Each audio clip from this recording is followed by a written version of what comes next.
రాజకీయాల్లో ప్రభావం చూపించబోతున్నది. మాట్లాడదాం. నా ముందు సామాజిక రాజకీయ విశ్లేషకులు and RLD party Telangana chief Kapilavai Dilip Kumar గారు ఉన్నారు. మాట్లాడదాం. సార్ నమస్తే. నమస్తే. సో మీకు ఎట్లా అనిపించింది సార్ ఆమె ఆ 14 నిమిషాల స్పీచ్లో ఒక 2 నిమిషాలు అయితే ఆమె మొత్తం ఏడ్చుకుంటూ మాట్లాడింది. మీరు ఏమనుకున్నారా ఆమె ఏడుస్తున్న క్రమంలో? అయ్యో అనుకున్నారా? అయ్యో ఎందుకు ఏడుస్తుందని అనుకున్నారా? షాక్ అయినరా? నాకైతే రీజన్ కనపడాల. అంటే ఒక స్టేజ్ వచ్చేసిన ఒక ఎంపీ, ఒక ఎమ్మెల్సీ, దెన్ కేసీఆర్ కూతురు, ఆమెకు జరిగిన లోటు ఏంటో నాకైతే అర్థం కాదు. నీకు పొలిటికల్గా ఏమైనా తేడా వచ్చిందా, వాటాల్లో తేడా వచ్చిందా? I'm sorry to say that. మనం అందరం కూడా ఆమె కూడా అందులో భాగస్వామి అనుకున్నాం. సుదీర్ఘకాలం 10 సంవత్సరాలు మనం కుటుంబ పాలన, అవినీతి అని మాట్లాడిన సందర్భంలో ఈమె అందులో బాగా అనుకున్నాం. మాకు తెలియదు ఈమెను వాళ్ళు దూరం పెట్టారు, అవమానాలకు గురి చేశారు, దగ్గర రానిట్లేదు విషయం. తర్వాత ఆమె ఉత్తరాల ద్వారా ఆ మధ్యకాలంలో ప్రస్థానం కూర్చుంటే తెలిసింది తప్ప అదర్వైజ్ కవిత ఇక్కడ అవమానపడుతుందనే విషయం మనకు తెలియదు ఎవరికి. ఈమె బయటకు వచ్చి ఇప్పుడు ఏం చెప్తుంటే మనం చెప్పిన వాటిని ఎండాలు చేస్తుంది. అదే. సో కనపడుతున్న ఫ్యాక్ట్ ఏంటంటే విపరీతమైన అవినీతి జరిగింది అక్కడ. అంతే. ఆమె సర్టిఫికేట్ ఇస్తే ఐఎస్ఐ సర్టిఫికేట్ ఇచ్చినట్టు అంతే కదా. నువ్వు ఎప్పుడు మాడాలా? నిజంగా ఆవేదన ఉంటే మొదటి టర్మ్లో 2 ఏళ్ళు 3 ఏళ్ళ తర్వాత చూసి చెప్పాలి. వినకపోతే బయటికి రావాలి. నేను ఆయనతో 2009లో వేధించి బయటకు వచ్చాను. వచ్చి ప్రెస్ పెట్టి చెప్పా, లాభం లేదు, ఇది నాట్ ఎ ఫెయిర్ ఫెలో అని. తర్వాత జయశంకర్ సార్ పిలిచి చెప్పాడు, తెలంగాణ ఉద్యమకారుడు, ఉద్యమం నడిచి పిచ్చి పిచ్చిగా మాట్లాడకు, అని గురించి నీకు చాలా రహస్యాలు తెలుసు, నువ్వు నోరిపితే మనకు కడుపు తెచ్చుకుంటే కాళ్ళ మీద పడుతుంది. ప్యారల్గా ఉద్యమం ఏదైనా లేస్తే అది వేరే విషయం, కానీ ఆయన చాలా తప్పులు చేస్తాడని, ఆయనకున్న లోపాలని మాకు తెలుసు. తర్వాత చూసుకుందాం. కాళోజీలా తెలంగాణ తెచ్చుకుంటే ప్రాంతేతరుడిని తెరమేద్దాం, ప్రాంతం వాడిని పాతి పెడదాం, కానీ షుడ్ నాట్ స్పీక్ అన్నాడు. అంటే నేను ఆయన మీద గౌరవంతో నిజానికి ఆ పరిస్థితి బుక్ సీఎం అయినాక రాశాను. ముందు రాయలే. అందులో చాలా విషయాలు అవినీతి మీద ఉన్నాయి. అప్పుడు ఎవరు పట్టించుకోలేదు.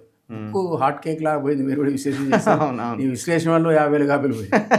హాట్ కేక్ అయింది. అయితే మరి అవన్నీ తనకు తెలుసు కదా. ఉన్నావు కదా అక్కడ, మాలాగా బయటికి రావచ్చు.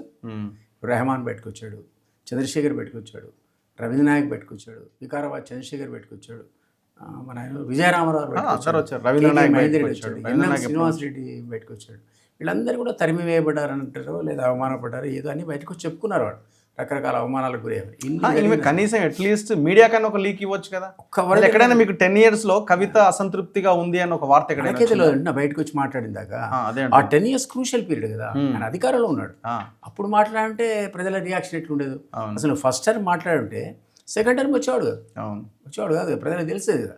అసలు నాకు ప్రొఫెసర్ హరగోపాల్ మీ విశ్లేషణ చూసి నాకు బుక్ బొమ్మ అన్నాడు. పంపితరాజు చదివి ఏమన్నాడు తెలుసా? ఈ బుక్ కనుక ఉద్యమ కాలంలో దీన్ని చదివి ఉంటే అసలు కేసీఆర్ ఏమైనా కలిసివాడు కాదన్నాడు. అంటే అంత పడిపోయింది ఆయన గ్రాఫ్, ఆయన వ్యక్తిత్వం గురించి. సో అది ప్రజలు కూడా అర్థం చేసుకునేవాడు. సెకండ్ టర్మ్లో, ఫస్ట్ టర్మ్లో నువ్వు మాట్లాడి ఉంటే సెకండ్ టర్మ్ బీఆర్ఎస్కి వచ్చేది కాదు. ఇప్పుడు 10 ఏళ్ళు పుణ్యకాలం గడిచిపోయినాక ఇప్పుడు నువ్వు థర్డ్ టర్మ్ ఇంకా మనం మళ్ళీ థర్డ్ కూడా రావాలా, కింద మీద తగ్గిపోయి ఒకవేళ థర్డ్ టైం వచ్చింది అవి మాట్లాడేదా? ఎట్లా మాట్లాడుతుంది? అదే కదా. సో ఇది నేను అన్నది అంటే కాంటెస్ట్ లేదు యాక్చువల్లీ, అన్ఫార్చునేట్లీ. మరి నేనే సీఎం అవుతా అంటుంది. ఇంకో విచిత్రం అంటే మీరు ఒక అనలిస్ట్గా ఏడుపు అనేది సరే కళ్ళల్లో నీళ్ళు అయితే వస్తున్నాయి. మరి ఇప్పుడు కొంతమంది దొంగ ఏడుపుని, డ్రామా అని సరే రకరకాలుగా మాట్లాడుకోవచ్చు. మనం అట్లా అనలేము. బట్ మహిళలకు అట్లా కూడా కానీ సహజంగా మహిళలకు కొద్దిగా ఆ సెక్షన్ ఆఫ్ విమెన్, ఆ సెక్షన్ ఆఫ్ మహిళగా ఆమెని ఆ యాంగిల్లో చూడొచ్చేమో. అందుకే తిండి లేక, ఇల్లు లేక, బట్ట లేక, కూడు లేక, గూడు లేక ఏడిస్తే అదొక లెవెల్. అన్నీ ఇప్పుడు ఆమెకు లేని లోటే లేదు కదా. ఏ లోటు అది మీరు చెప్పండి. కానీ అధికారంలో వాటా లేకపోవడమా, వాళ్ళ ఆస్తుల్లో వాటా రాకపోవడమా, లేదా అవమానాల గురి చేయడం. అవమానం అంటే ఏంటి అసలు? సీఎం దగ్గర రానియలేదు, అన్న దగ్గర రానియలేదు, హరీష్ దగ్గర రానియలేదు, అసలు ఏం చేస్తున్నాడో చెప్పలేదు. పోతే పోయింది పోయి ఏమైందంటారు. అంటే బేసిక్గా కూడా అసలు మండలిలో సంబంధం లేని సబ్జెక్టు. అసలు ఆశ్చర్యం. అసలు ఆమెకు అంత టైం ఇవ్వటం ఒకటి. అదే ఆమె వాయిస్ని అపోజ్ చేయడానికి అక్కడ ఎవరు టీఆర్ఎస్ లేకపోవడం. ఇక వన్ సైడ్గా మాడుతుంటే 14 నిమిషాలు కంటిన్యూగా బ్రహ్మాండంగా ఎంజాయ్ చేస్తున్నారు అక్కడ. క్రిటిసైజ్ చేసేది బీఆర్ఎస్ని గట్టి. సో బీఆర్ఎస్ డ్యామేజ్ కావడానికి వాళ్ళు కూడా కావాలి కదా. సో ఇదంతా అంటే నేను అనేది ఐ డోంట్ నో. బట్ ఒక మహిళగా నేను ఇంతకుముందు అన్నా కదా, సహజంగా కొంచెం వీక్ ఉంటారు వాళ్ళు. సో తనకైనా అవమానం జరిగితే సడన్గా ఏడ్చే అవకాశాలు ఎక్కువ ఉంటాయి వాళ్ళు. సరే తన ఇంటి పరిధిలో ఆమెకు అది ఎమోషనల్ విషయమే కావచ్చు కావచ్చు కానీ పబ్లిక్ యాంగిల్లో అది డిఫరెంట్. పబ్లిక్ యాంగిల్లో కోట్ల మంది చూస్తున్న దాంట్లో అది ఎట్లా పబ్లిక్ కనెక్ట్ అవుతుంది? అదే పడుతుంది. ఆమె జరిగిన ఈ విషయాలన్నీ కూడా పబ్లిక్ కనెక్టివిటీ ఉందా? అదే అంటున్నాను. ఏమీ లేదు అసలు, పబ్లిక్ సంబంధమే లేదు అసలు ఆ గొడవలతో. నిజానికి ఇంకా ఎన్నో విషయాలు బయటపెట్టింది. ఇంకా మనం అడుగుతున్న క్వశ్చన్ చేయాల్సి వస్తుంది, వేరే చాలామంది చేస్తున్నారు, అప్పుడు ఏం చేసావు నువ్వు అని. ఇవన్నీ ప్రాబ్లమ్స్. మరి దానికి కూడా సమాధానం చెప్పాలి.